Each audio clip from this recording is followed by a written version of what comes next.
Pamirsa ingkang dipunsi Gusti, pinanggih malih kaliyan kula wonten ing Sabda Wedharing Rahayu. Nah, samenika panjenengan kula dherekaken anggegilut saking ungeling Injil Matius tunggal ayat 3. Nggih, Injil Matius bab setunggal ayat 3. Kula badhe waosaken Matius pasal tunggal ayat 3 menika ngangge basa Jawa standar nggih. Makaten. Yehuda peputra Peres lan Serah patutan saka Tamar, Peres peputra Hesron, Hesron peputra Ram. Makaten.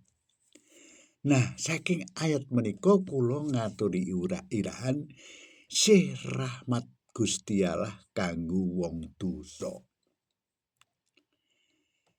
Kadang kula kathah tiyang rumaos mangsa kepengeripun menika peteng dedet.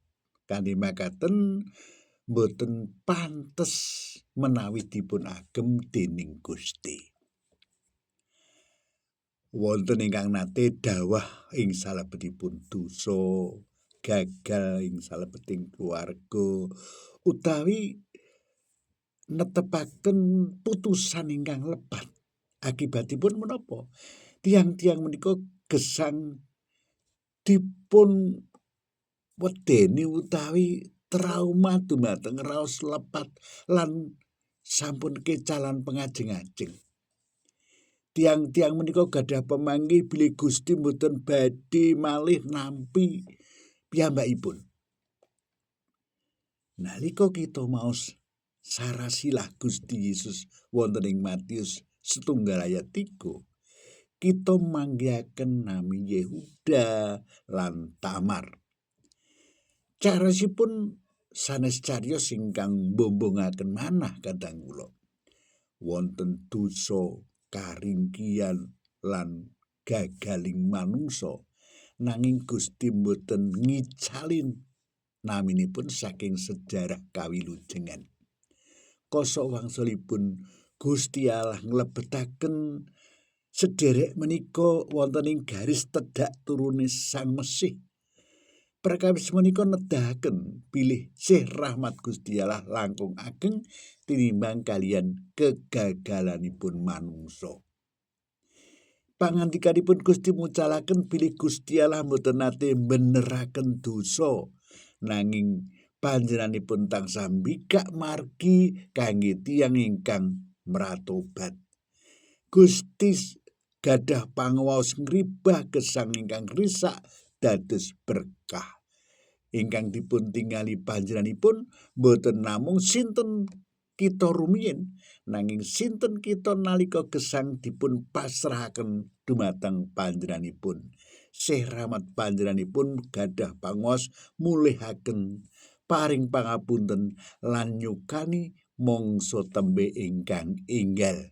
Awit saking menika ampun ngejaraken mangsa kepengker menika tansah nyancang tumindak kita utawi gesang kita. Menawi kita saestu-estu sowan dumateng Sang Kristus kanthi manah ingkang mertobat kadang kula, boten wonten dosa ingkang kagengen kangge dipun apunten dening Gusti Allah. Ampun ugi ningali asor dumateng tiyang sanes ingkang saweg budidaya ninglaraken gesang laminipun. Kasudene Gusti sampun nedahaken sih rahmat dumateng kita. Makaten ugi kita dipun timbali kangge dados sarana sih rahmat kangge sesami. Monggo kita gesang kanthi atur panuwun awit kawilujengan sanes katampi awit kita sempurna nanging awit sih rahmat Gusti Allah ingkang dipun pratelakaken wonten ing Gusti Yesus Kristus. Mboten wonten masa kemper ingkang langkung ageng tinimbang sih rahmat Gusti manawi Sang Kristus nampi tiang-tiang ingkang mertobat pramila mangsa tembe tansah langkung indah tinimbang mangsa kepengker. Makaten Mingkang kula saged aturaken Gusti amargi panjenengan sugeng pinanggih malih mangke wonten ing sabda wedaring rahayu ingkang badhe dumugi. Ampun kesupen like lan ugi komentar menapa ingkang kula andharaken menika. Matur nuwun.